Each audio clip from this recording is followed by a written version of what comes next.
Ladies and gentlemen, and ears of corn all over the internet and indeed the world, welcome to the Corn Chronicles. The search continues. This evening, I am joined by the one and only Colonel himself, Benny Masons. Benny, how are we doing tonight, my friend? Oh, I'm doing great, man. It's great to be here. Big fan of the show so far. Great to finally be a part of it. Excellent. I paid Denny $10 to say Where is it? that. Yeah, exactly, man. I'll let you know when I find the corn. It'll be there then. Denny's a dear friend of mine. We go back to college right in our freshman dorm, a Laurel Hall, that you've heard. By the time this comes out, you're going to hear Nick Pappas speak about it too. Boy, oh boy, Ooh. had Nick on the show. That was a special time, and of course Steve Barillo as well. Denny and I, in college freshman year at Laurel Hall, lived together for another 2 years. Spring Garden, bottom line, one of my closest college confidants, and really very proud to consider him a friend and proud to have him here this evening, man. No, it means the world. I mean, we've had a hell of a run through college, and and that continues now through the years after. You bet. And what's cool is whenever Denny visits the state, you'll go. He has clothing that says the name of.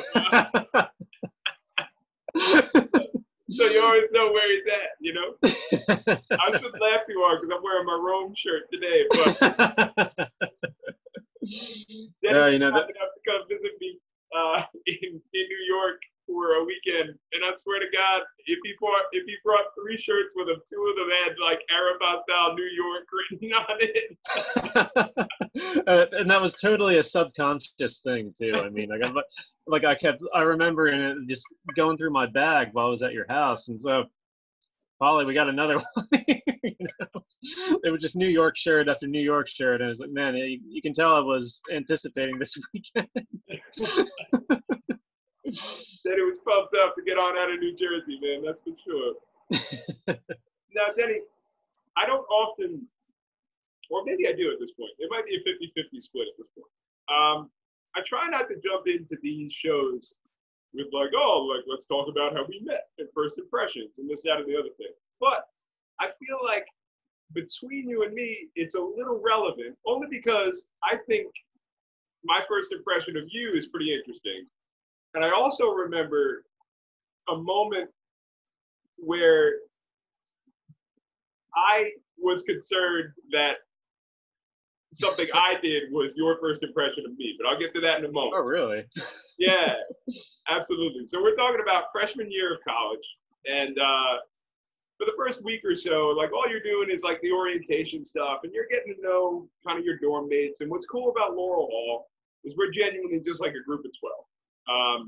It's not, we don't have to play like name games for like everybody to know who everybody is. You know, it's a real small kind of intimate space, which really, especially when you look back on it, was so very fortunate for us, man.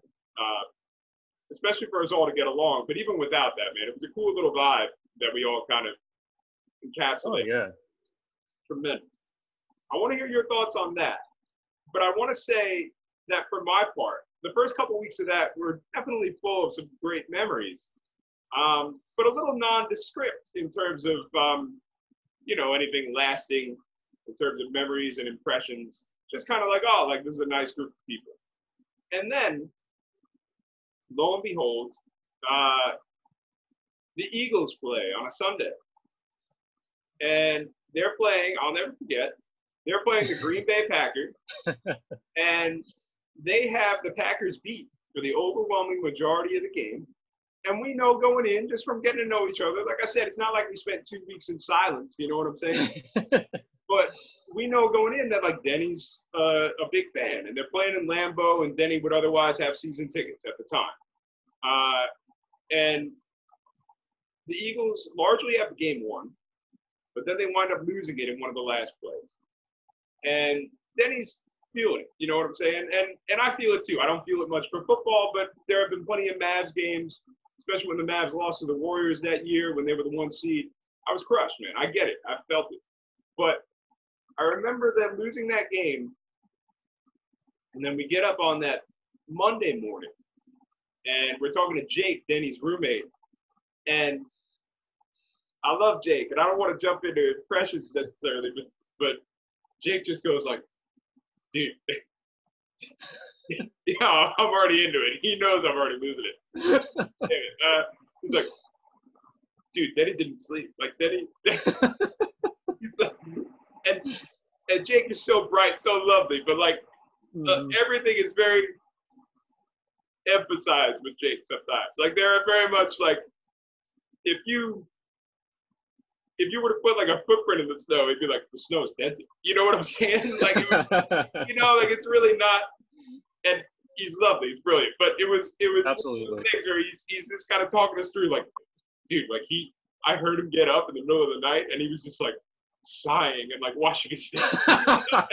and you know what? Part of me has no doubt that happens to an extent, but like the way Jake is orating it makes it seem like right. they'll never be the same again. Yeah. It was one of those things. We didn't really talk to you for the whole day because we were like trying to give you your space, and then finally at dinner, like, hey man, like we just want to know because it's gonna be like a long season. Like, is this? We're sitting in the damn Johnson dining hall, and it's like, is this something we have to be aware of? Do we have to kind of do we have to look out? And intervention time. Why don't you take me through, I guess, that first impression of you and how kind of accurate that was? You know what I'm saying? Well, see, like back then, I mean, I was real passionate, diehard Eagles fan, and still am today. But I mean, not like at the time. I mean, I just couldn't. I was one of those fans that just could not handle losing, especially in the way they had lost that game too, which was exceptionally bad because. You remember? Yeah. Oh yeah. I mean, that was the week Andy Reid didn't bring a punt returner with him to Green Bay, and the guy that he stuck out there to try to return punts had never done it in his life, and he fumbled not one but two punts, including the one at the end of the game that set up the Packers for an easy score to win it. So just something like that. I mean, like once that happened, all I could see like in my mind for certainly the rest of that day and probably a couple of days after was Greg Lewis just muffing the punt and just played like in my head nonstop. And I mean, just starting the season like that, 0-1, for me at the time, like nothing else mattered. Like I needed Eagles wins to get me through the week. Yeah. and so I mean that difficult time for sure. But I mean, nowadays, I mean, I've for one, I mean, I've definitely matured quite a bit since then. I mean, nowadays a loss happens, and like, there's going to be another week. The sun's going to come up tomorrow, and and they'll play again. Yeah, they'll play again, and we'll be watching. So now, I tell you what, I mean, if I could go back and have a conversation with 18-year-old me following week 1 of the 2007 season, I'd be like, look. You only got to wait about 10 more years for a Super Bowl, and it's going to be worth it. There you go, right on. Well, something we'll certainly get to is I got to witness your reaction to when the Phillies won the World Series, and that was a pretty. Oh. Boy, that was like the opposite of Denny getting up in the middle of the night watching his face, like. Oh man, but it was a heavy and somber time. Now, I bring that up. Just because that is a pretty interesting first impression of you, to be fair. But I also remember that was the weekend where I got very concerned about your impression of me. Now, I don't know if I want necessarily you to share your first impression first, or for me to share what I thought it would be. Which would you prefer? I'm going to let you call it. Oh, you can go first. All right. So, Denny, when we approach him about the Eagles game, he's like, no, like, I'll get over it. Like, you guys don't have to, like, to his credit, like, for what it was, Denny was mature about it and just kind of said, like, yeah, it's going to matter to me, but I mean, you guys don't have to worry about enjoying it yourselves, for my benefit. Something like that. I'm paraphrasing, but that's what he said. I got you. And so Nick said, yeah, no doubt. Yeah, all right, no doubt. Nick said something and he's like, oh, good, because like, because like I was thinking like, oh, he doesn't eat. He doesn't eat on the games that the Eagles lose or something like that. And I said, before I even realized it got out of my mouth, I said, like, yeah, okay, like, good thing he does that. If we didn't eat every time the Orioles lost, we'd never eat at all. And I just like ripped him. Like, and it was so involuntary at that time. And I just remember you said, and that quote, you're like, whoa, Ollie's vicious tonight. That's I remember that moment so well, and you know it, like, so actually it's perfect that you went and set it up like that, because now I can give you my perspective on that moment. And I like the minute you said that too, because honestly, like in that conversation, that moment, like I still was feeling pretty down about the whole thing, like, like because I'm still reeling over the loss and just trying to come to terms with Greg Lewis muffing that punt. But but in that moment, like not only did I appreciate what you said, for one, but two, like like in my head, just quietly, I'm just like, this guy's gonna be all right.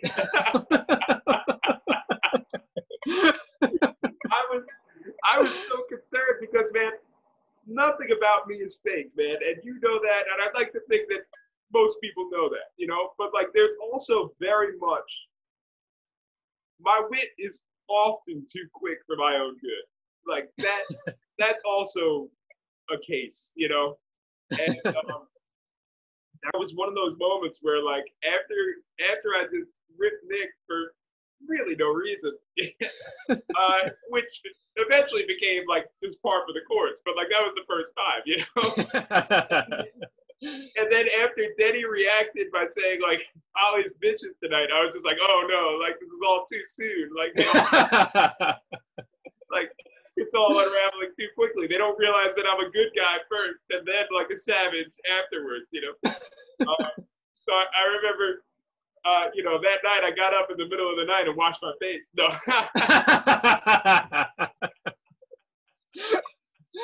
I can relate. No doubt. Denny and I said what's up at 4 a.m. Just like washing your faces. Yeah. No, we didn't need to say words. We just kind of knew. We understood. But, let me tell you though. Speaking of first impressions.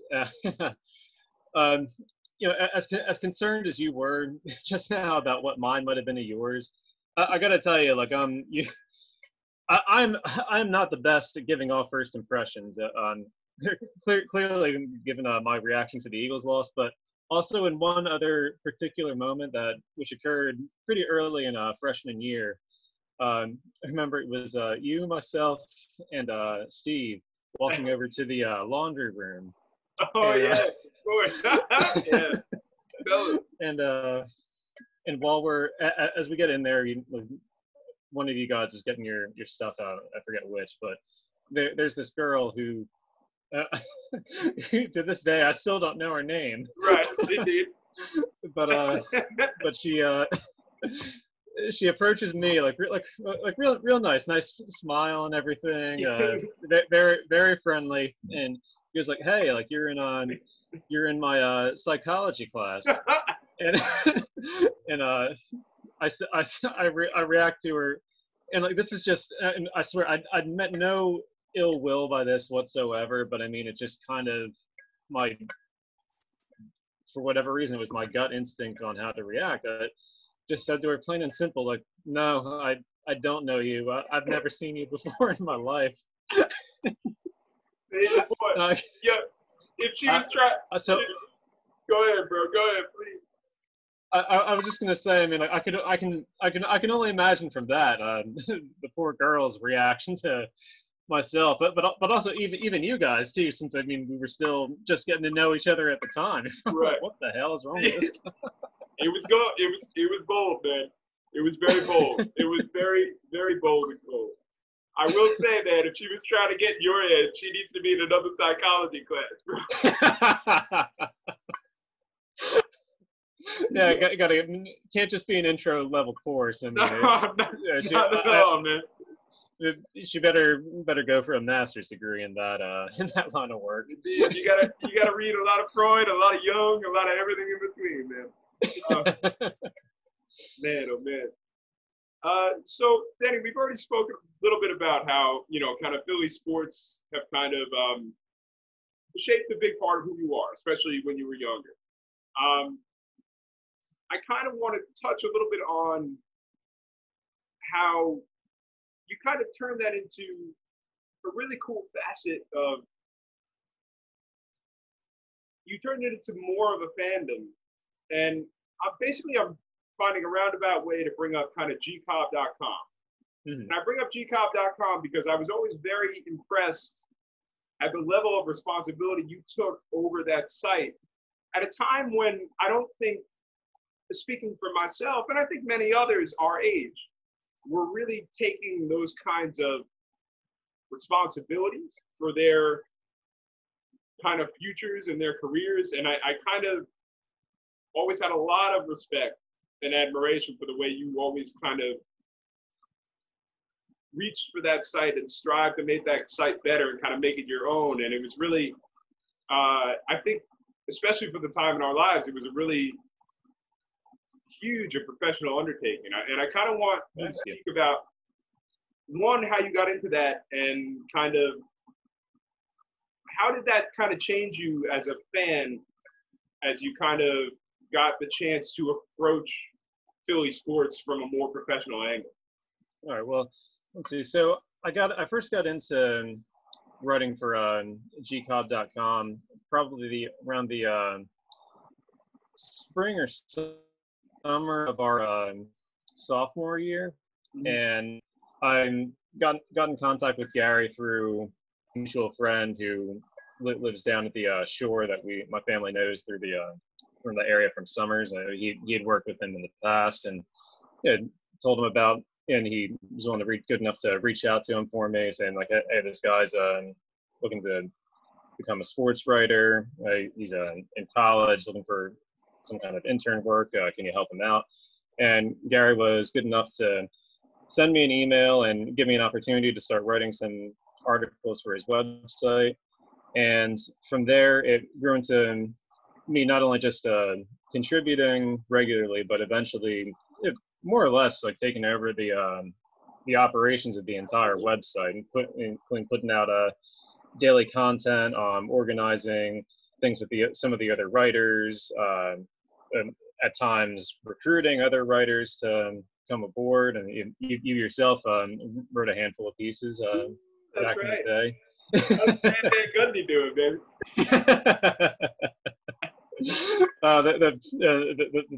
The GCOB readers are not not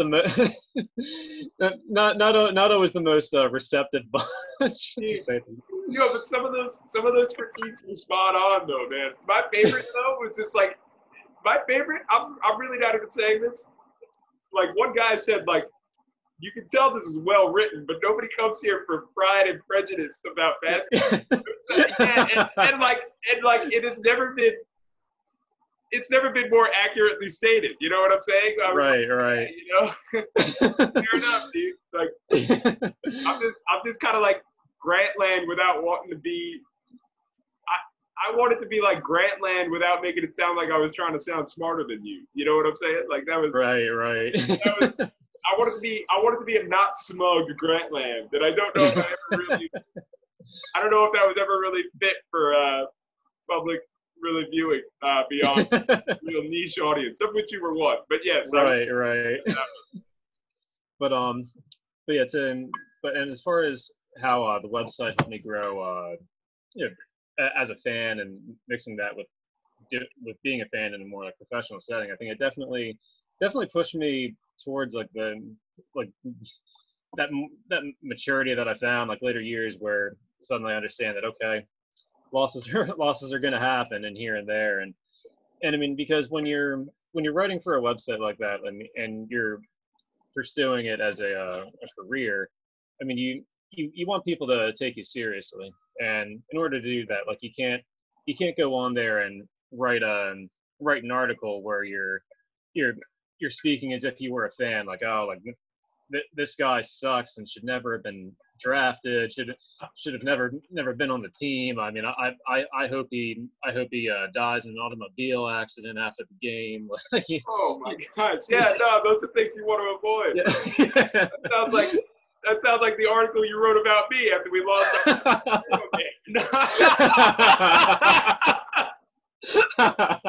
Listen, bro, I didn't realize the centers could get hit, you know? I didn't know I was going to get walloped like that. This guy sucks. Denny, wait till he's off the field, you know?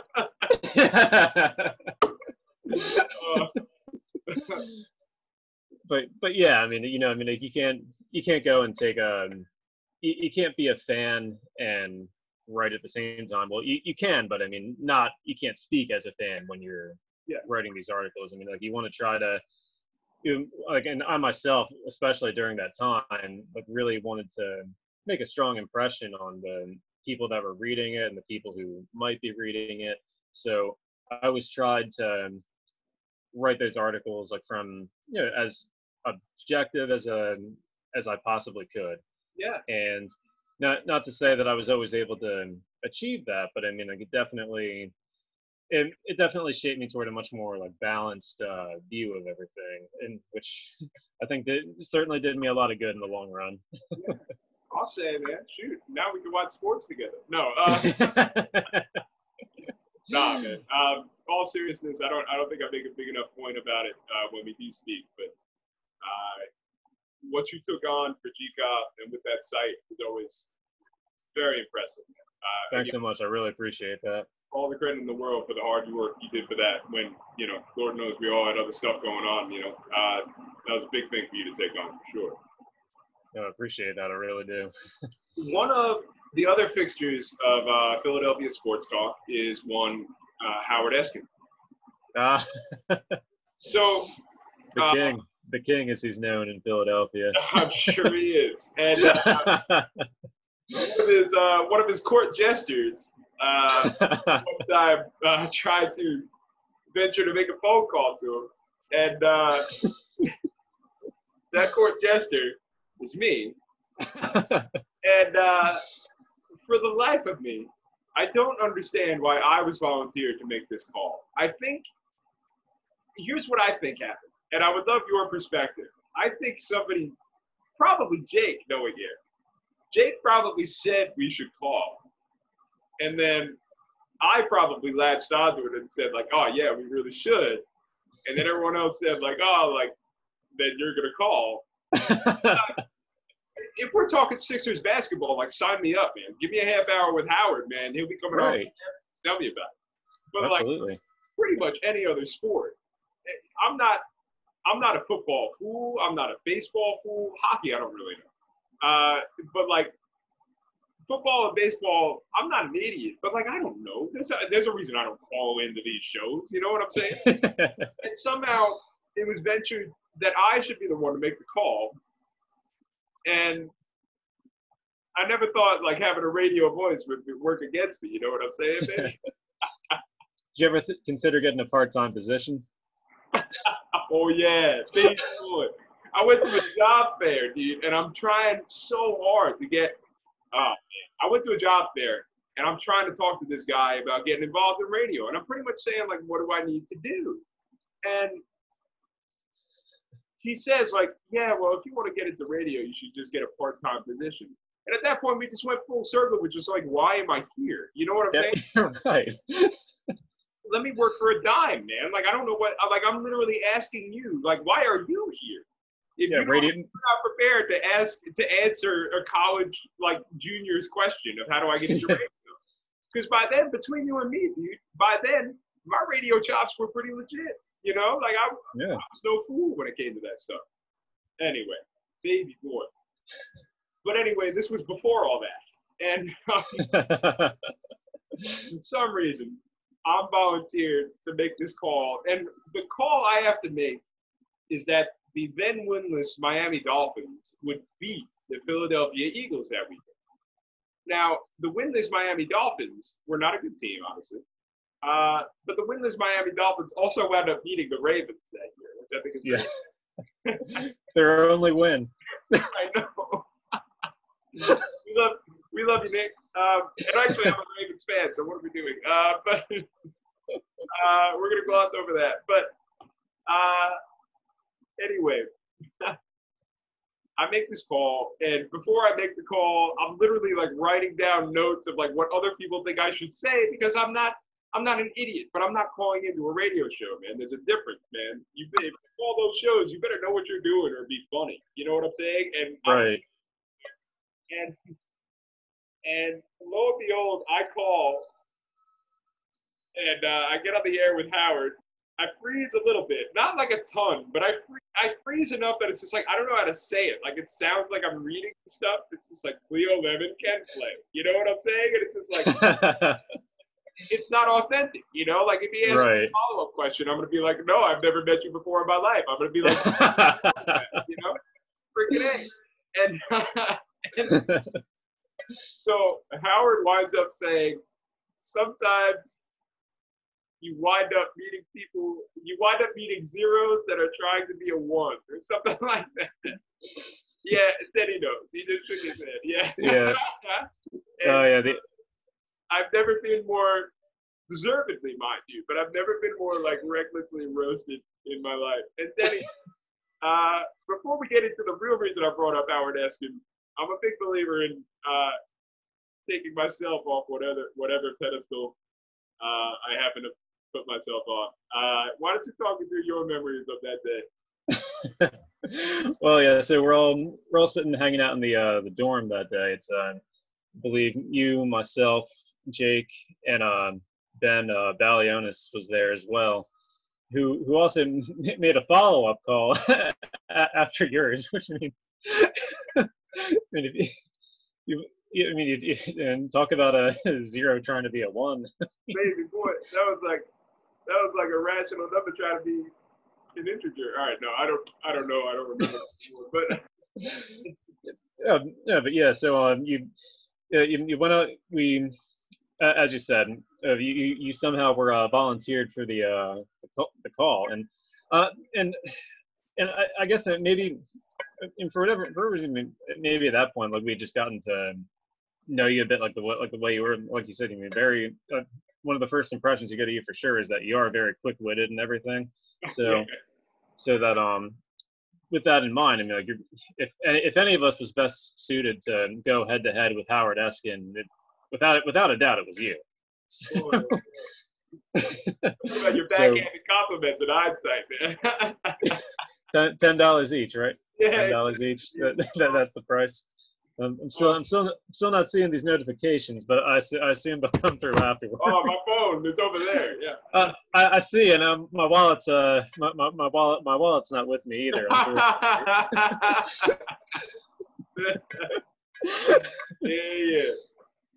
But but yeah, so you go outside, you make the call, and wait for like 10, 15 minutes. You finally get on, and then like you said, you say your lines. Then Howard just has this way of, like you said. I mean, like he can really put a guy down quick. Yeah. I mean, like just like even if I mean, like he could have just as easily hung up on you and moved on. Oh no! I mean, Howard had to get that little jab in at you too. Yeah. Like just to send you the kind of thing that would he knew would send you away for the rest of the day. Like just kind of replaying that in your head, like the rest of my life, man. I never called him back. I'm still waiting on that commercial that says call tomorrow, bro.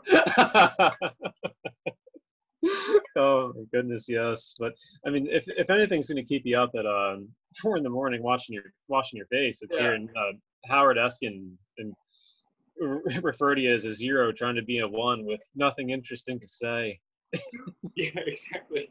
2 things about that. One, I love how even when he was organically telling the story, then he did not say, you get on the phone and speak. He said, you get on the phone and read your lines. That's what he said. Let that tell you all you need to know about the prep that went into this call. There's nothing organic about it, man. We're trying to We were trying to squeeze orange juice from an apple. And baby. Well, speaking of that, I mean, the one line I remember you had on that call was like at the end, like you said, speaking of it being like, just like reciting your lines, like kind of forced and everything. I mean, like the thing that you use is as the kicker that probably set him off enough to give you the 0 trying to be a 1 comment was you ended the call with when life gives Cleo lemons, he makes touchdowns. Oh man. and then that proceeded to that led to good old Howard hiding your face in shame there. They are not all great ones, my friends. I am quick-witted, not best-witted sometimes. Oh, that was a hollow time. Now, one is that he called them lines, which is accurate, but also hilarious.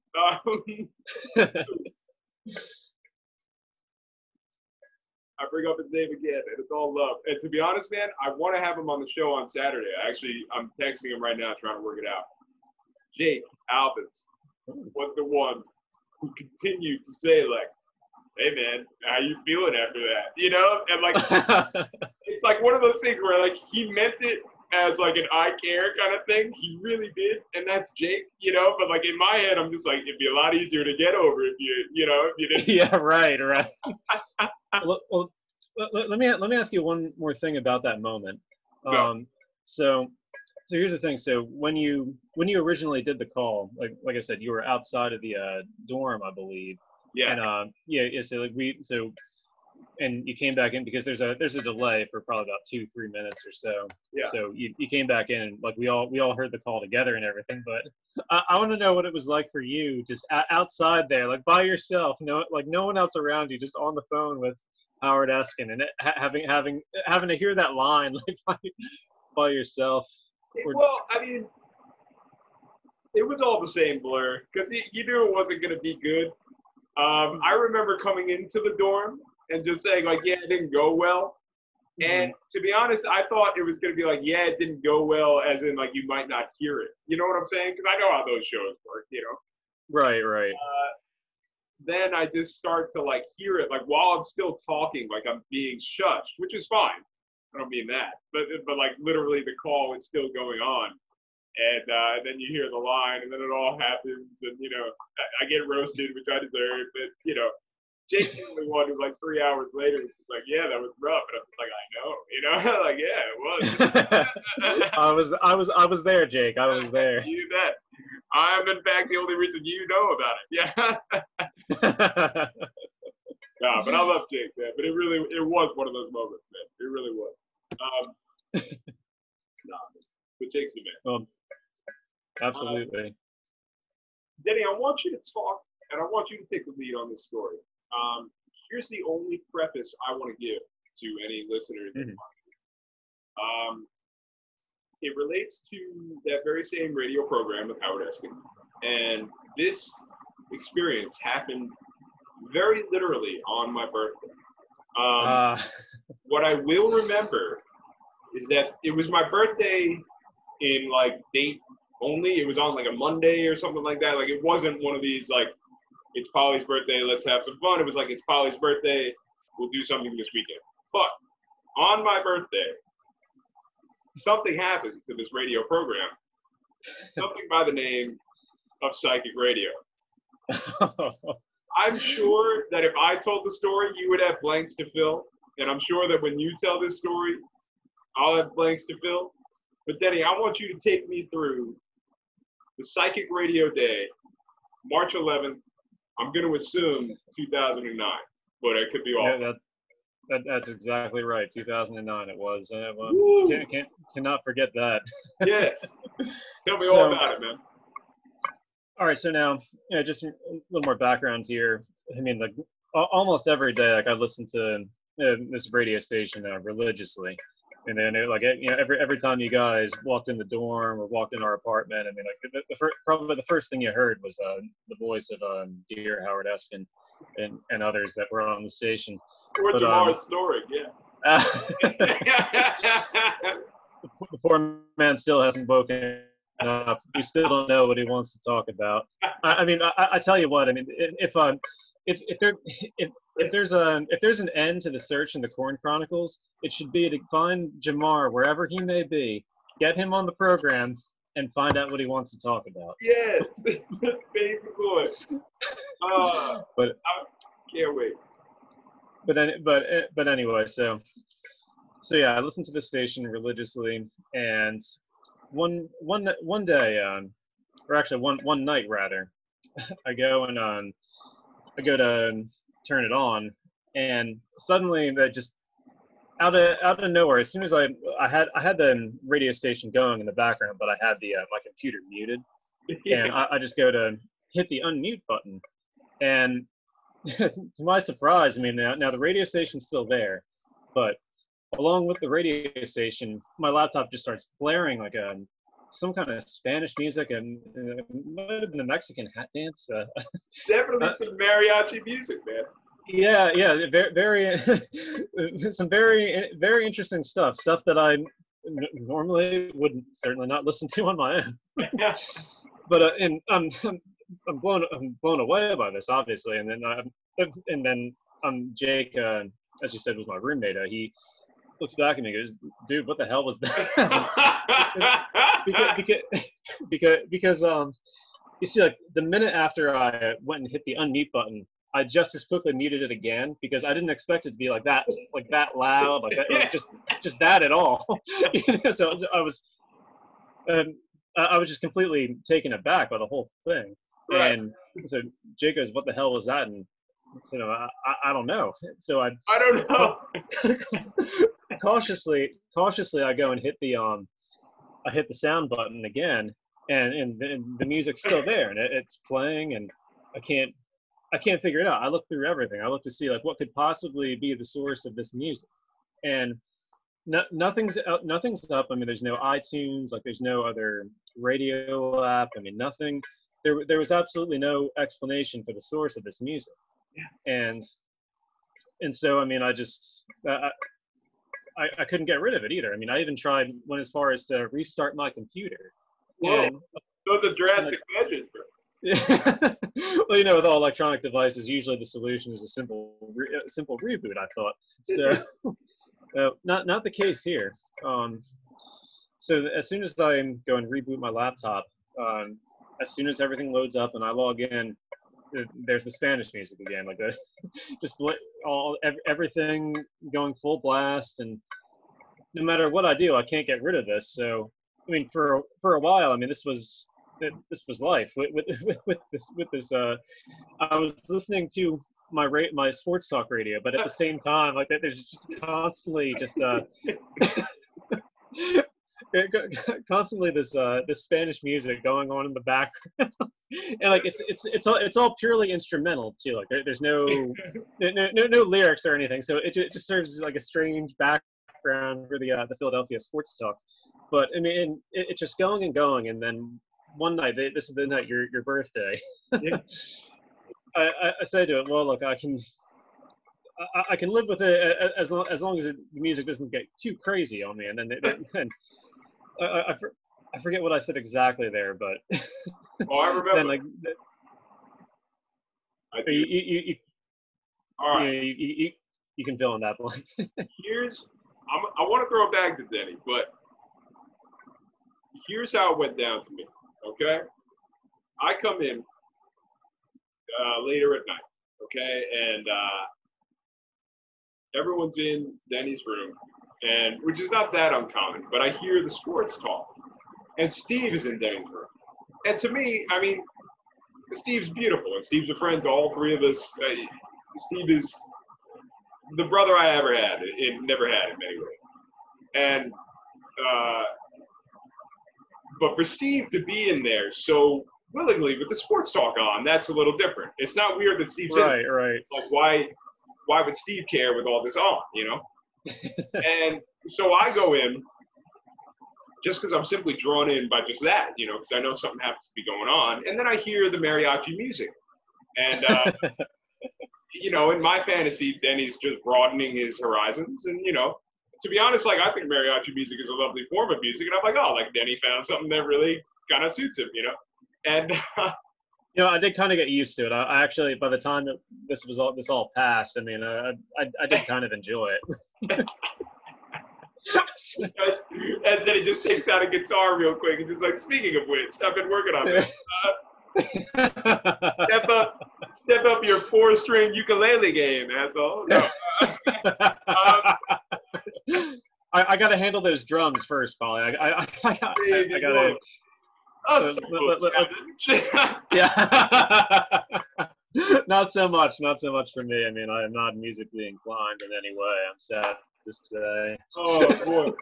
And I could say, and I'm usually trying to look at things glass half full. I can tell you, it's not. No. Yeah. You sing better than me. I'll give you that. Yeah, oh God, man, I can't get into that because that'll be the first story where Jake does get on here, man. It does. Will do. Anyway, so I'm in there, and quickly I hear this mariachi music playing, and it turns out that it's not supposed to be playing. And so I gather that people have been trying to troubleshoot there in the dorm, like what might be the reason. They're Googling what it might be, trying to close programs on his computer. It's all not working. Denny says, and I'm paraphrasing a little bit, but I have a keener idea of what he said than, with all due respect, what Denny was floating out there. And we were basically thinking of a worst case scenario where Denny had to hear this. And Denny said, like, you know, it's not ideal, but like I can listen to it, something like that, you know. And he said, at least it's not like Indian music, something like that. He said it a little more PC. I'm not even saying this for his benefit. Like it didn't exactly come out like that, but like that is what he said. You know, that's what he meant. And the gosh darn radio cuts out for a little bit. Maybe not to silence, but it cuts out. And it comes back, and I swear to God, I'm not going to do an impression of it, but it's like Indian music. And Denny literally, like out of a movie, goes, "No!" like that. and at that point, I'm in love with the whole moment because one, like his computer had to hear him, which is some pretty Big Brother dystopian stuff. But his computer had to hear him. And two, Denny's reaction was like, you're very literal, like 80s sitcom, like, what do we do? You know? And thirdly, I swear to you, I don't know what the order was. I really don't. I don't know which came first. This is what I can attest to. But the reason we call it the Psychic Radio Night is eventually the music cuts out for an ad. And it says, and I quote, because I'll never forget it, it's this woman's voice, and she says, "Psychic Radio, we know you're listening." Chilling. Yes. Psychic Radio, we know you're listening. Because they have no choice but to listen to the damn thing. And it was chilling, dude. And that was the point where it went from like, this is really funny, to like, okay, this is a little spooky. Like, I'm going to go to my room now, you know? Don't have a good night. Like, on March 12th, it won't be my birthday anymore. Like, see, you're making me want to end my birthday early, you know? Yeah, dude. It was absolutely wild. And what I will say, man, one of my favorite things to come from that is, one, listening to mariachi music in Denny's room became the norm. It really did, which is so cool, especially in hindsight. It really is. And also, I've spent at least a month, if not more. Every time I saw Denny, I would call him the Spanish name. My favorite one being Montezuma. Yeah, indeed. I would try to switch it up every time. And don't get me wrong, like I'm not totally ignorant. Like I know many, you know what I'm saying? But like we did reach a point because I wanted to stretch it out for so many days where I was like Googling popular Spanish names, and I was like, that. And so I would just see him and I'd be like, "Oh, what's up, Juan? What's up, Julio?" You know? Oh man, I loved it. I really did. I know that moment. I mean, once you get the Indian music, and then on top of that, like the message came second. The message came after that. No doubt. I can tell you that. No doubt about that.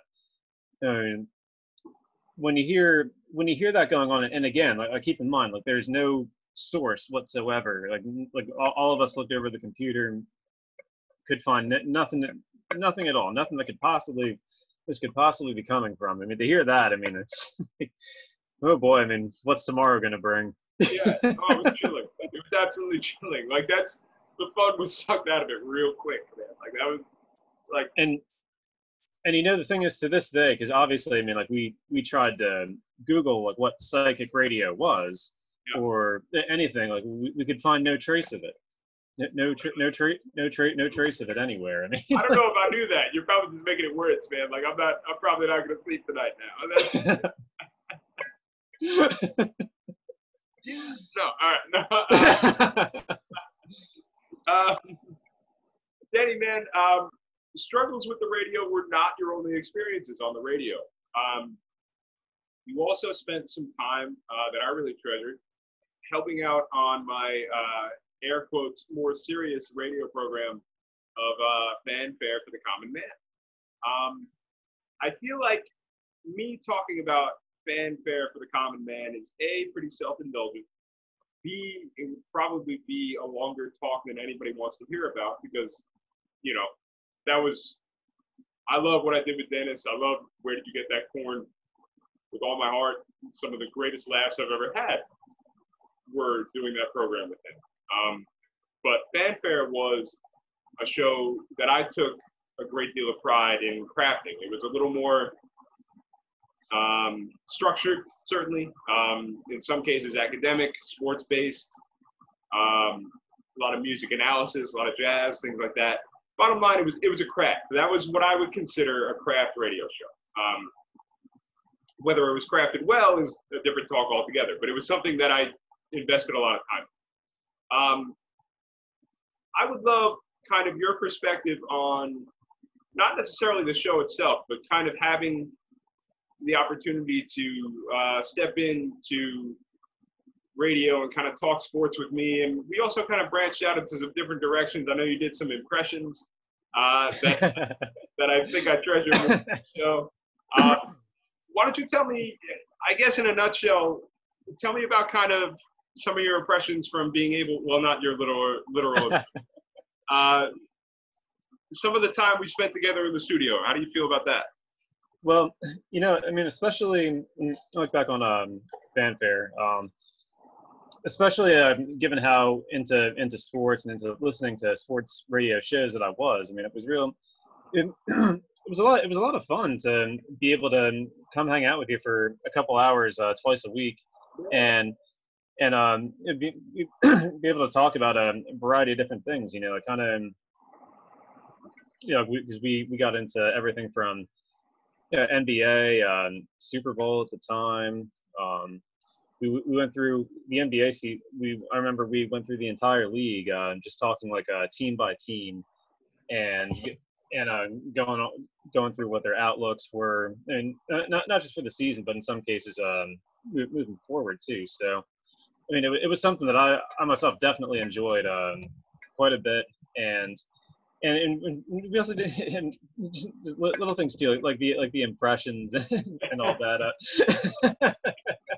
I would pretend that Denny left the room. I would say that suddenly we were joined by Sixers head coach Eddie Jordan, you know, and just really asinine things like that. And Denny would then pretend to be that person, and Denny's impressions were not always believable. Boy, now even a compliment that high, I'm going to have to send you some of those $10 Venmos back your way. Oh, my boy. I mean, well, to say that we're not believable, a bit of an understatement. I mean, as much as I don't have any musical talent, I'm about the same level when it comes to impressions. And I'm here once again to tell you that he's right. No.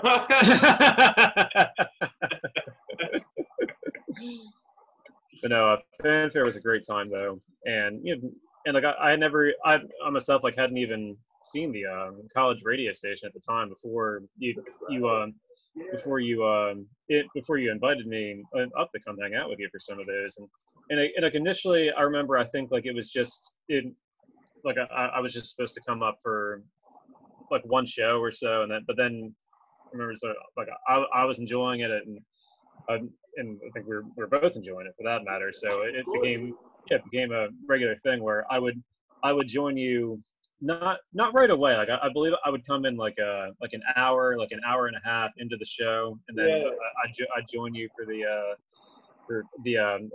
sports segments. And Denny would let me do the music stuff first, man. all your territory. But yeah, and then I remember you went on Fanfare. I'm not sure. It was I know you won an award for the show. I believe it was like most. I believe you won a most creative format like with that show, right? Yeah. Or was that Where Did You Get That Corn? Not for Where Did You Get That Corn. Although probably Where Did You Get That Corn was so great that they just didn't want to give it all the awards. So Fanfare won Show of the Semester award for WVYC, for Just Our Station. And what I will say was cool, and I get that it's a little vain, but it's not. Okay, here's me being very honest with you. If I were to compliment my singing voice, which I'm not, I feel like that's vain because like I didn't craft that. It's not that I don't work at it, but it's just like, okay, like cool, guy can sing, great. Yeah. You know, like, and that's honestly my opinion of it. You know, like you shouldn't shoo it away necessarily, but like, cool, dude, like whatever, you got pipes, that's awesome. I won the Show of the Semester award, and what I thought was freaking awesome. And I get that I'm scratching my own back here, but I also worked my ass off at this show. Like absolutely. This show was my heart. You know, it really was. I remember the head of the station gave me a call, a quick call, mind you, but he gave me a call when they were picking the next semester and Fanfare was still on. So basically, I did the show for 2 semesters. I did Where Did You Get That Corn for like 4 semesters. I did Fanfare for 2. And the head of the station gave me a quick call, and he's just like, hey, I want to let you know that far and away, you have the best show on the station, which I thought was just so cool to say. Oh, yeah. And he said the academic faculty don't want us to give the Show of the Semester award to the same show twice a year anymore. And he took the time to call and say, like, if you're wondering, which I didn't, you know, like I took pride in my show, but I didn't listen to enough other people's shows to have an opinion. I mean, it's not even that I was like a hippie, like whatever, man, we're all doing our thing. It's just like I didn't listen to enough other shows. I listen to Charnel's and I listen to Phil's every now and again, like, and then I would just throw it on in the background. I didn't listen to enough shows to say that I was the best, so I didn't really care if I was the best. I just cared about what I was doing. But John Hay gave me a call and he said, hey, just so you know, the reason you're not getting it for the second semester is because we're not allowed to give it to 2 of the same people anymore. And I said, oh, that's cool, like great to know. And he's just like, but rest assured, man, you got it. You know, it's freaking awesome. What you're referring to is for the IBS awards, for all the collegiate stations in the nation, I came in second place for the best specialty show format, which was cool. And the reason I didn't go to the awards is because they were held in New York, which I've already seen. And actually, it was the weekend of my 22nd birthday. And actually, a bunch of friends from New York were visiting York And so I pretty much said, like, I know it's kind of a big deal, but I can't really make it. And so that's the reason I didn't go to that. So I did win second best specialty show of the nation, which was cool. And definitely made my imprint on WVYC, which is also cool. And man, your time was always great. And you know what it is, man? And part of the reason I think we always connected in any context, and a lot of it was sports, which is cool. You know what I'm saying? Because like I don't, how do I phrase this? It was cool to just have like a sports bud in college, you know?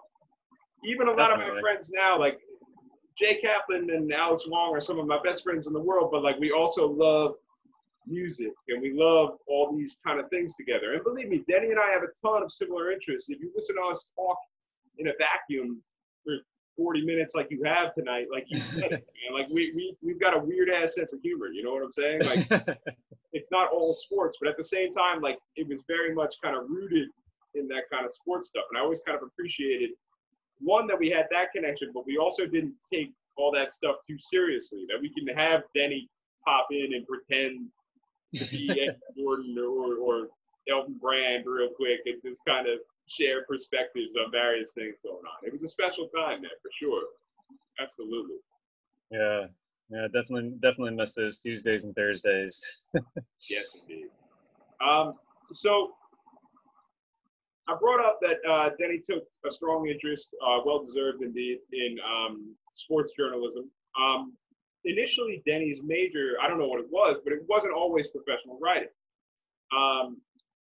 He took a little while to join the major I was already in, professional writing. And then once we kind of paired up together, the whole rest of the writing program was very much in trouble with that. But very seriously, and this is not, to be clear, and I love Denny, and our connection is as unique as anything. I don't think Denny's and my friendship can be equated to any other friendship I have, which is awesome. I can't speak for him, but I'd like to believe there are not other Tom Policastros walking around there either. Absolutely. Not a chance. As I once said to you, not a chance. But one thing that is not exclusive to Denny and myself, it's not. The writing major was filled with people that it was a minority of people that considered what you had to write about more important than how well you wrote it. Yeah. And that doesn't mean that they're not lovely people who are brighter and more accomplished than I'll ever be, okay? And you know, I'm doing Zoom podcasts in a one-bedroom apartment right now. You know what I'm saying? Like I'm not sitting on a hill of money. You know what I'm saying? But like I always kind of valued that Denny had that perspective. I had that perspective. I have a lot of love for Bitsy Sanders. She had that perspective. Zach Bolton had that perspective. It was really very, very special when you felt that kind of connection, because it was the minority of people that kind of felt that way. And it was. And it doesn't mean that those other people, for all I know, those other people are right and we're wrong. But it just wasn't, it wasn't always, there's a reason I spent all my free time in the music program. Right. It was that. And I say that with a lot of love, but that's also the truth. But the reason I bring that up is once Denny and I kind of had the freedom to pair up and,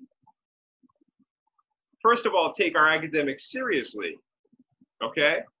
But second of all, also know when the academics were just silly. You know what I'm saying? Like when to like loosen up a little bit. It was really very, very kind of cool. And the two, you may have more you want to touch on. And Denny, I want to be clear, man, like this is not a one episode and then you're done kind of thing. Like we can have you on for several more. Oh yeah, I tell you what, our major, I think we could easily get a full episode out of that. Denny, man, lots of stories to tell from that. Indeed. There are two I want to touch on today. One is the victim of toss out. Denny, why don't you kind of talk us through where we were at with that? So I believe the name of the course was it writing in professional cultures? Was that the name of it, or? Yeah, I believe that. I believe so. Yeah, and so we had this group project, and it was you, myself, and these two girls, Jenna and Leslie. Yes, well done, Denny. I love it. and so I forget the exact scope of the project, but I believe more or less that it was evaluating like 4 different candidates' resumes and determining which of the 4 by process of elimination would be best suited for the role that they were applying for. Or at least just an interview, someone you want to speak to. Yeah. Right. Yeah. So, yeah, someone that you want to give a call to, and and one of the fictional candidates.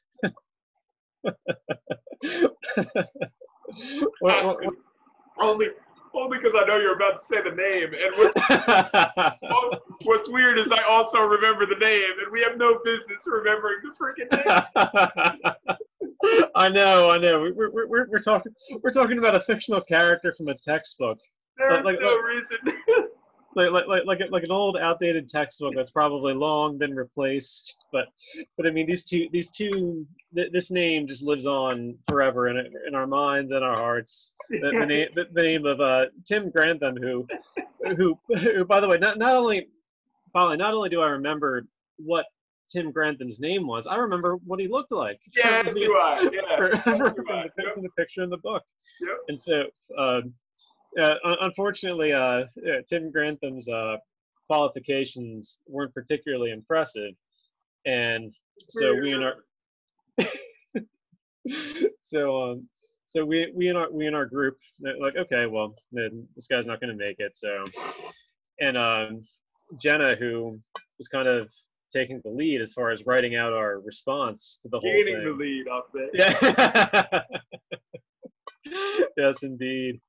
Gain the lead, indeed. But so she was taking the lead on writing our response, and she writes, and I quote, Tim Grantham was a victim of toss out, and and so toss out, to backpedal a hair on what Denny said, but Denny characterized it so perfectly, better than I ever could. Toss out was the term that we were using. Toss out is like any resume that you look at and you're just like, never mind, and you throw it away. So toss out was the acceptable term. However, to call somebody a victim of it, yeah. that was the intensity that Denny and I could not relate to. You know what I'm saying? And that's what I'm saying, where the writing majors were lovely people. And to be honest, I'm so happy that I keep in touch with Denny and a couple others of them. But overall, it was a very kind of intense major like that. And I don't have that kind of intensity when that's not how I approach writing. You know what I'm saying? And so Jenna was one of those people, and again, lovely girl. Absolutely. Lovely person, huge one.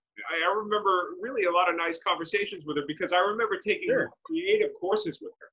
And when I took creative courses with her, it was kind of cool to see those walls drop a little bit.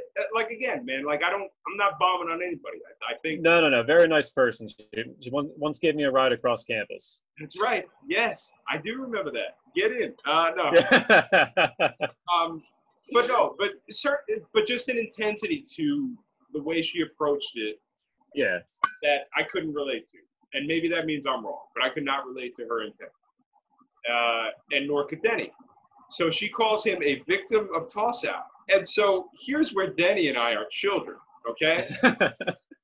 Denny and I are just like, you know what I'm saying? It's just like we're immediately just like in fits of laughter, because we're nothing but emboldened, because we know that the other one is cut up too. So we have no cause to like censor ourselves. We're just like, like doing just the minimum to be like presentable. And so here's what I just regret is you have poor Leslie is just like in between. She's in between this super intense individual who just called somebody a victim of toss out, and then to her right are two like infants of people. They're just like, you know, like what is the right thing to say? Yeah. And she's literally the only one who's normal and just like, can I please just get a grade, you know? And so like we can never speak to each other again. You know, like, oh dude. And she just goes, Denny and I are too busy laughing to have any perspective at all. She goes, and I quote, because I'll never forget it, she goes, Yep. Are we really writing that? At which point Denny and I doubled down. And yeah. You know? Well, I mean, Leslie just kind of broke the dam right there. You know? Yeah, exactly. I had to excuse myself from the room. That I remember. I came up with a completely fictitious bathroom visit. Baby boy, I was absolutely cut up. Yes, yes indeed. And to be honest, that dynamic was, whew, that dynamic was created a couple times throughout our professional writing career. Oh yeah. And certainly, Denny, if you have one you want to touch on, I'm all about it. But other than that, we might have to have you on another time. The other one I wanted to talk about is when we were looking at websites in writing for the web, and Denny saw fit to briefly stab me in the back. I couldn't resist. I just couldn't. You set this up so perfectly. So our goal was to show websites that were not effective for one reason or another. And the website that I brought up was a site called BatmanOnFilm.com. And basically all it did was like chronicle any Batman movie news, which at the time, the Chris Nolan Batman films were coming out one after the other. So it was a relevant thing to be looking at. And it wasn't a good site. It wasn't a good looking site. A lot of busy stuff, a lot of links all over the place, a lot of unneeded images, this, that, or the other thing. Wasn't great. So I bring this up as a example for the class of a site that can be improved upon. And our job as students is to talk about how it can be improved. And everyone is kind of taken aback when I show the site because it's just a lot going on. It's a very busy page. And I said, like, yeah, this is where we talk about, Batman movie news, and you can look at the TV shows here. And I'm showing this, and part of what breaks my heart is like I'm showing this as like a bad example, and I feel like based on the reaction in the room that they're like, oh my God, Tom thinks this is good, and I'm like, no, I don't. Like I just think it's a site that I visit because I care about Batman movies, but it can be improved upon. And so I'm in the middle of talking, and Danny, who's my best friend in the room, and one of my best friends in the world, but 100% in the room.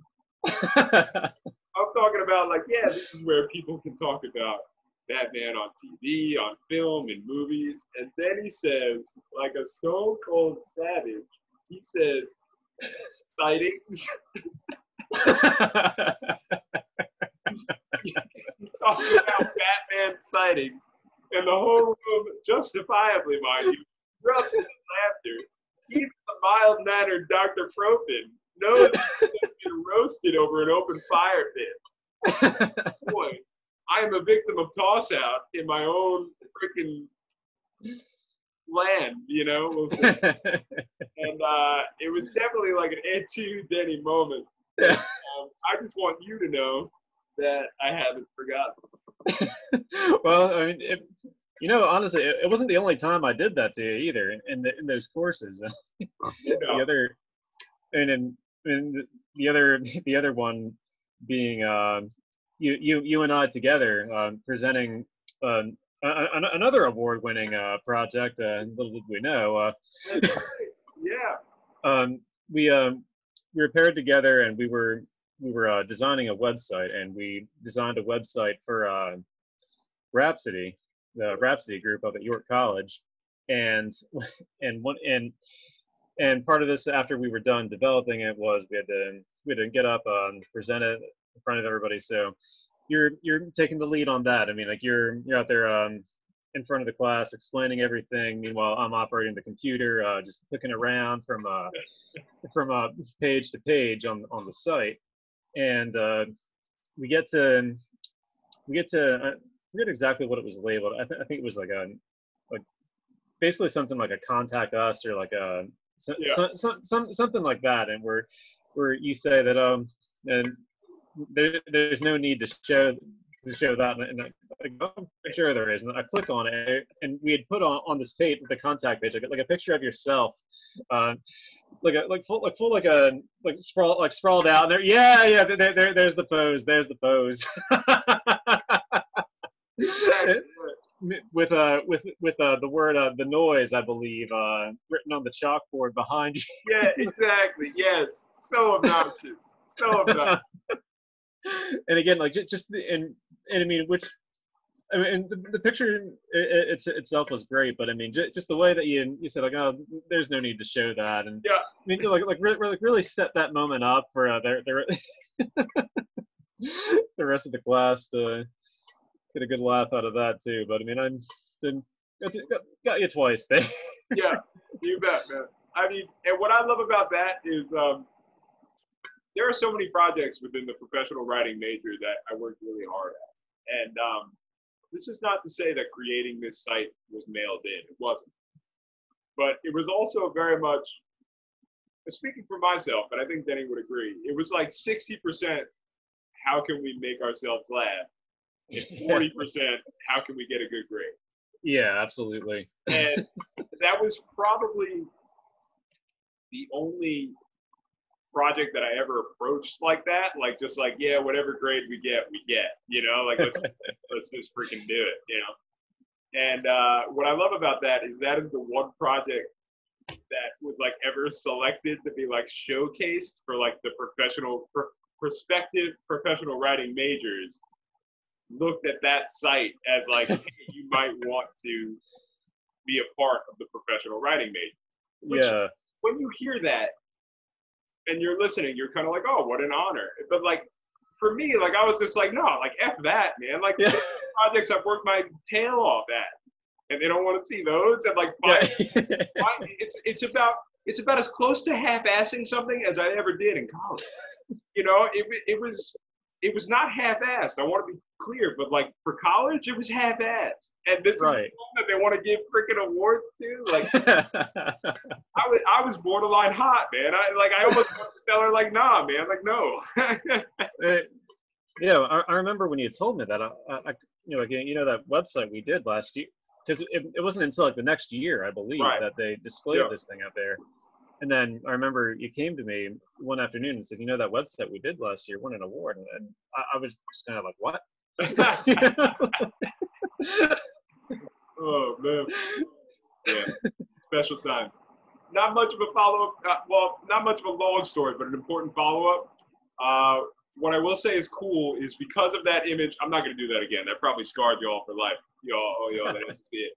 But I took a trip to Aruba, and I made it a point to send Denny a photo every day of me like making that pose in random spots of just the island, which was so beautiful. I treasure that memory. So there are a bunch of photos of me in Aruba making the same very pose that Denny's tagged in. Probably not anymore, but I'm sure, I'd like to hope he got a good laugh out of that. Yeah. Absolutely. Denny, outside of the classroom, we spent a lot of time on the basketball court. Yes.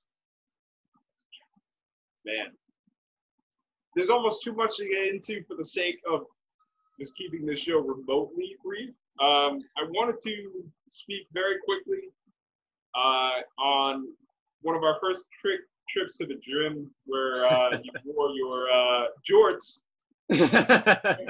and were prepared to deal with the consequences. And I also wanted to touch on a time where you were very kind I had not even a smart idea, just an idea that the day before graduation, it would be cool to get a bunch of friends together to play basketball in our caps and gowns.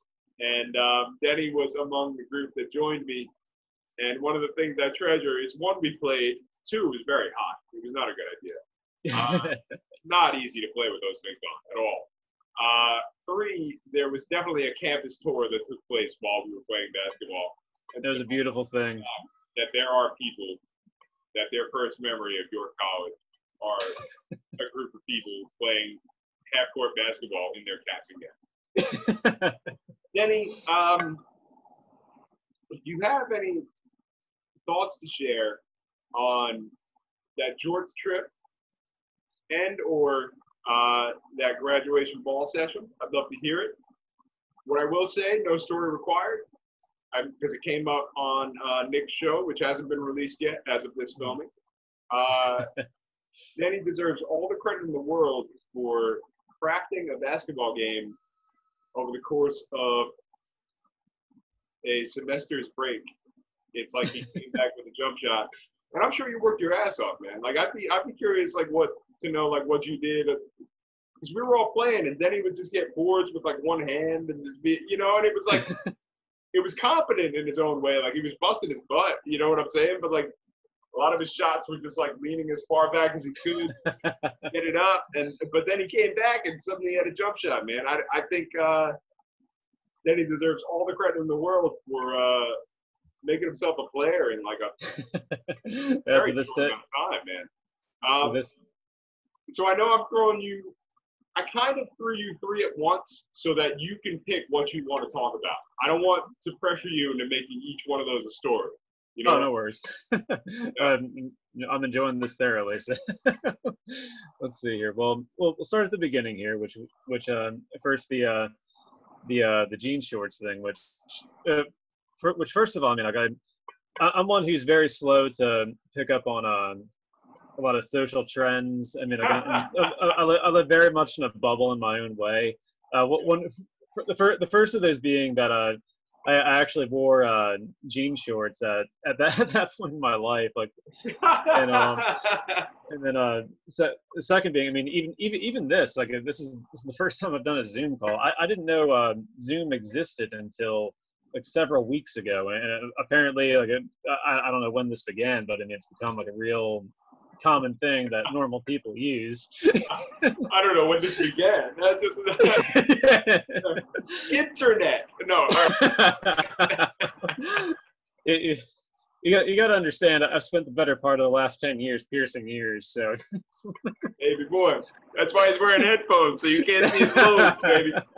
You can't see his lobes. I had to practice at that like I did at basketball, Yeah. If he takes those off, he's gonna throw on a beanie real quick. But so with the jean shorts incident, again, very early in our college careers, one of our first trips to the wonderful Grumbacher Center, where we spent a great deal of time, and we're as a freshman being there for the first time, we're getting a tour of the facility, and remember the guy who's showing us around the workout room. I mean, like you guys are all dressed in proper athletic attire, I mean, like regular gym shorts and all that. And the guy just looks at me and goes, we don't usually work out in jean shorts. Trying to explain to me that this was prohibited here, wear some kind of athletic attire. How do I gently phrase this?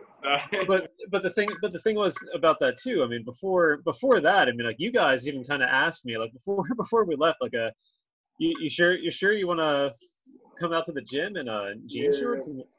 And I said, and the quote, I'm aware of the consequences, and I'm willing to accept. Oh, baby, yes. Which is, you're kind enough to wear your fanfare for the common man shirt today. Like, if there's another shirt in your future, it is I'm prepared. I'm aware of the consequences, and I'm prepared to deal with them. Well, dude, just picture this, man. And back then, freshman year, jean shorts and Survivor shirts at the gym. You know? I mean, Outwit, outplay, outlast, baby. that got me through on the basketball court for that first semester or two. You know, but I got to tell you though. I mean, you talk about how like my shot originally. I mean, literally, I just used to just kind of lean back and try to put the thing up. But I mean, like nowadays, I would not be able to do that because fortunately, I've developed some back problems over the last few years. I mean, if I did the lean, if I did the lean back now, it might kill me. Oh man, well please don't. My God. Please. So I had to, unfortunately, I've had to retire that aspect of my game. Well, But you picked up some other ones, man. That's great. and like to your the second point, like just how kind of basketball kind of progressed for me. I mean, like a lot of it was just simply playing, just kind of watching you guys, like each of you guys, like how you played, like some of the things that you did.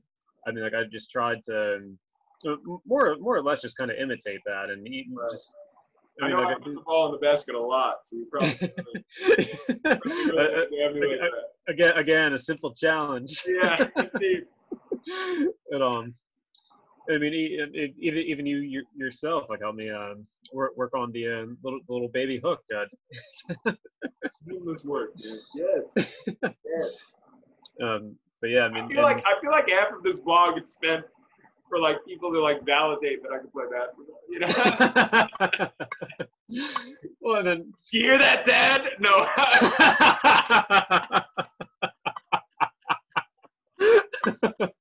I see in the comments that he's watching first.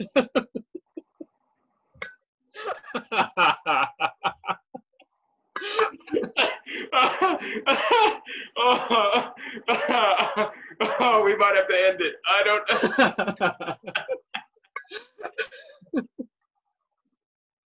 Oh, all right. Talk about graduation. And in the cap and gown game was it was a great way to cap off, so to speak, for that was completely unintentional. I see what you did, baby. I love it.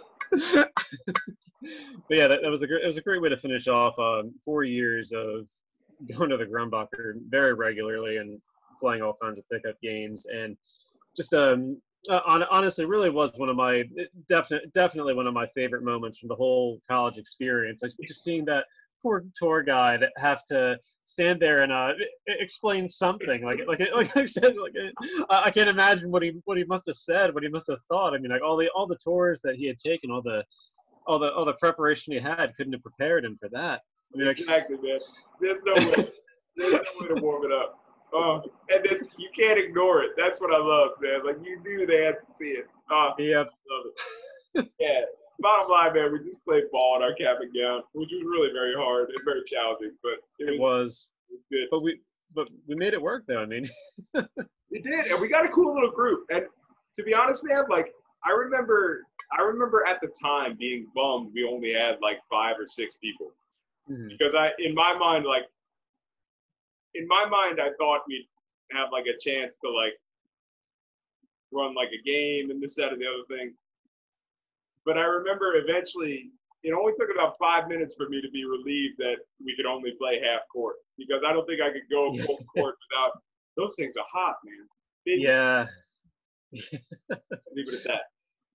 Denny, man, I want to close this show, and Lord knows we have so much to talk about. I can't wait. Yes, we do. We have more stories. I'll tell you, man, to get the people interested in the next time, I want to hear about graduation day and you handing the handwritten copy of your name to Dr. Della Carpini. I want that to be the I got him. Look at him. I want that to be the first story of Denny. All right, rest assured, I do. That's where we're gonna leave him wanting more, because I love that story with all my heart as well. And that's just scratching the surface. But Denny, you might have the only exclusive that will ever be available to the Born Chronicles. I'm going to ask you a question, and I want your honest answer. Okay. I'm going to paint you a scene, and then I'm going to throw it to you. I am at my buddy Jason's bachelor party in Austin, Texas. We're having a great time. It's a bachelor party, so I mean, we're doing some bachelor party things in terms of just our mindset. We go to a restaurant to have some tacos. Outdoor restaurant, lovely spot.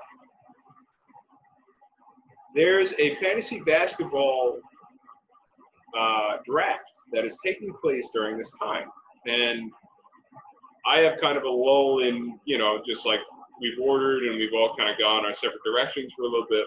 And, excuse me, I hop into this draft not to like participate, but just to see like if I have any picks, to, you know, because I've been auto drafting. This is Denny's league, and I'm in Austin at a bachelor party, so I can't really make it. Denny sees that I hop in for a quick second, and he gives me a call, which I would have done too, just to say, hey, what's up, you know. And I say to Denny, hey, what's up, man? Like, how's it going? I'm here with my friends Wong, Jay, and you know them from our own fantasy basketball league that I run.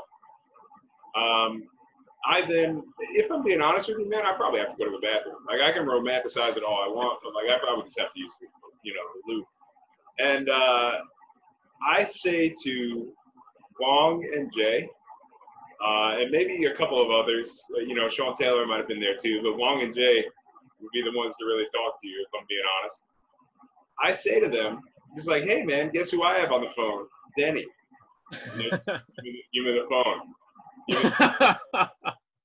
And Denny has a reputation of taking the fantasy basketball seriously, but we all do. But like there's definitely this league-wide, you know, let's get Denny kind of feel. Like, I'm not gonna lie, man. Like that's just, I'd be doing a disservice to our friendship if I weren't honest about it. Absolutely. So I give Jay and Wong the phone. I don't know, you know, who gets the phone first or whatever. I don't remember. Like I said, man, you know, it's a blurry time a little bit. Great time, but a blurry one. So I come back from whatever I was doing. Oh no, I do know what I was doing. I was actually going to talk to somebody, which was cool. But anyway, I come back after that, and Jay says he's got my phone in his hand, and I'm back, and I'm like, hey guys, I'm back, and he's just like, get this out of here. This is and he just like whips it up, and I'm just like, and I take the phone from Jason, and I'm just like, I say to Denny, I'm just like, hey dude, and Denny just, hey, and I'm just like, what was said there? And then he says, right up there with the laundromat moment, he said something like, that's for me to know, or something like that. You know, like, it was, every now and again, you talk like the freaking Terminator, bro. You know? Terminator 9 college. You know, that's starring you. I swear to God. Denny, people have to know. I have to know. What was that? Like, and we'll let this go right there. Like, what was that talk like? Oh, well, I mean, that night, I found out I had some enemies. Yeah. I knew that. No. Tell me something I don't know. Well, let's see. I believe it was Jay that got the phone first, and I think he said something to the equivalent of like, Denny, fuck you. Oh no, man. Oh, man. I've opened Pandora's box. Yeah, no doubt. To the equivalent, yeah. And to which and I'm a little taken aback. At first, I'm like, well, wait, what's going on? What's going on here? And then I see the conversation continues a little bit, and I understand what this is about. And like more or less saying that, like, yeah, like we're coming for you in fantasy basketball this year in a manner of speaking. And I'm sure it was a hell of a manner indeed. Yeah, and to which for one, I was flattered. Really, I was. Yeah, I can imagine, man. It's But it but means, at the same time, though, for as much as a target as they made me there, I mean, sad to say, I've never once won the league. Like I annually make it to the Final Four, and then something goes wrong. no doubt. Yeah, But but I mean, you're always spirited along the way and always consistent, and it's always a treat to square off against you. It's always a treat to see you go down. No, all right. apparently so. A loss for me may be a win for everybody else. we've all got matching Brendan Ingram jerseys. we learned to choreograph dance with them. Yeah, and all together. Jump shot missed. Jump shot missed. Turnover, Ingram. Needed 11. He got 10. Needed 11. All right. All right. Oh, dude. Shoot. So much and too much to catch up on, man. Denny, thank you so much for hopping on the Corn Chronicles today. Absolutely. It was a blast to be here. Can't wait to do the next one. Splendid talk. And, man, we'll have you back on again soon because, like I said, we just scratched the surface. Yeah, I can't wait. So much to get into. You bet.